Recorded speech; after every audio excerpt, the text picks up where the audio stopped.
បាទសួស្តីបងប្អូនអរគ្នាដែរនិយមស្នេហានៅបាក់សៃកីឡាផ្លែដៃបងប្អូនបាទថ្ងៃនេះបង្ហាញជូនបាទស្ទៀវមកក្របទីទៅបងប្អូនបាទគីឡូ26បងប្អូនណាបាទម៉ោះនេះពេញ28 29ដូចគ្នាបងប្អូនបាទប្រភេទពណ៌ក្រហមក្បាលឡាយចលើមស្អាតណាបងប្អូនបាទជើងកាអំពៅណាបងប្អូនណាបាទ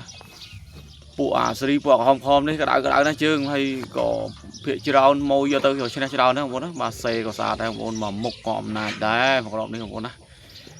បាទហ្នឹងហើយគីឡូ26ដៃល្អបណ្ដែរមនេះបើវាពេញសាច់ពេញចឹងយើងអាយុកាលជុលបាក់ចូលឆ្នាំខ្មែរណាបងប្អូនណាបាទមនេះអាចបាន29ទៅ30បងប្អូនបាទព្រោះបារបស់វា35 36ទេបងប្អូនណាបាទដល់សារតែយើងចាប់ចូលត្រង់ថែទេបងប្អូនហ្នឹងបាទទៅរៀនវាបកផ្លែហ្នឹងរយៈអាយុកាលរបស់វាហើយជាកតុងបានចូលឆ្នាំខ្មែរយើងវាយបានណាបងប្អូនណាបាទចាប់ដើមថែពីលើទៅណាបងប្អូនបាទគីឡូស្តង់ដាររបស់វាឥឡូវហ្នឹង26កន្លះណាបងប្អូនណាបាទយើងបញ្ជាក់ជូនទៅហើយបាទហ្នឹងហើយបញ្ជាក់ជូនមន់នេះវានៅអត់ទាន់ហ៊ានដាក់ចិត្តស៊ុបអីមែនតើណាបងប្អូនណាបាទដោយសារតែកូនមន់យើងវានៅស្ទៀវទេបងប្អូនបាទហ្នឹងហើយប៉ុណ្ណេះបងប្អូនយកទឹកថែវាយនិយាយរួមទៅបានប្រដាប់ហ្មងមន់នេះបាទវាបើកមុខស្អាតណាបងប្អូនបាទមន់បើកមុខប្រភេទមន់តាប់មន់ល្អក្នុងបងប្អូនបាទហ្នឹងមន់ល្អក្នុងមន់ហ្នឹង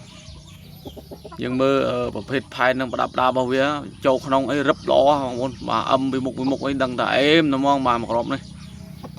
ហ្នឹងហើយបងប្អូនបាទពេញចិត្តចង់បានពិតប្រកបខលមកបងប្អូនណាបាទលេខ088 43 48 88ណាបងប្អូនណាបាទសម្រាប់លេខ Telegram អញ្ចឹងខ្ញុំនិយាយតអ្នកបងប្អូនយើងដែលចង់បានពិតប្រកបទេបងប្អូនណាបាទហើយបងប្អូនយើងមិនសូវពិតប្រកបអាហ្នឹងបងប្អូនមើលបន្តទៀតទៅបងប្អូនបាទកុំឲ្យខាតពេលវេលាណាបងប្អូនណាបាទហ្នឹងហើយតម្លៃចង់នឹងតម្លៃរបស់វាបងប្អូនអាចឆាតឬក៏ខលមកសួរបានបងប្អូនបាទហ្នឹងតម្លៃយើងមន់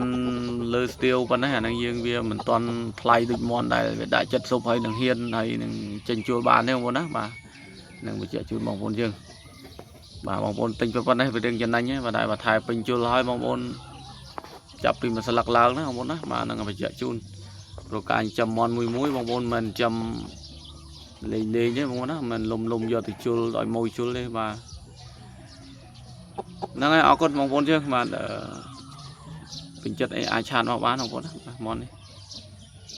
នេះវានិយាយរួមវាបានប្រដាប់បានមុខស្អាតហ្នឹងបងប្អូនរកកូនប្រកាត់ទៅហើយក្របនេះអរគុណបងប្អូនជួបទស្សនាល្អសុខភាពល្អទាំងអស់គ្នាបាទវីដេអូមានតែប៉ុណ្្នឹងបងប្អូនណាបាទអរគុណច្រើន